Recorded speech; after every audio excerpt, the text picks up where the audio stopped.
Elles avaient 16 ans et étaient apprenties pour apprendre la vente en magasin de chaussures. Pendant 3 ans pourtant, Yael n'a jamais vu que la réserve. J'ai craqué, j'en avais parlé à mon papa qui s'était déplacé. Et par la suite, moi j'ai été punie à nettoyer à 4 pattes les plaintes dans le bureau du patron. C'était souvent. Et on m'a dit, si tu veux pas que ça recommence, tu dis rien, plus personne ne doit savoir. Donc on se tait, on ne dit plus rien. Lors du procès pénal qui s'est tenu l'année dernière, 9 anciennes apprenties ont témoigné d'une ambiance lourde où le patron tenait en permanence à ces jeunes filles de 16 ou 17 ans des propos à caractère sexuel. Celle-là, si elle était majeure, elle aurait fini dans mon lit.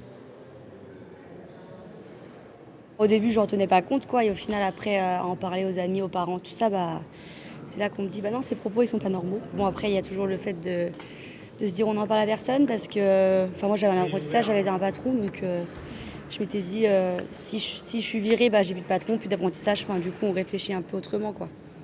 Au prud'homme, les anciennes apprenties demandent aussi réparation des heures supplémentaires jamais payées. Travail dissimulé que le patron favorisait par certaines circonstances.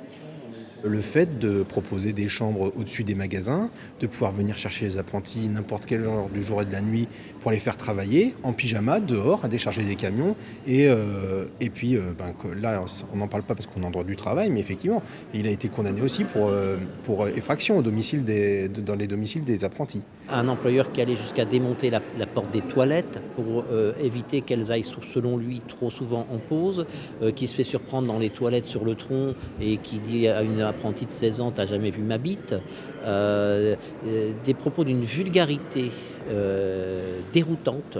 L'avocat de Rémi Delaunay n'a pas voulu s'exprimer devant la caméra. Les 3 jeunes femmes qui s'étaient déplacées disent s'être réparées avec le temps, même si toutes ont quitté le milieu de la vente.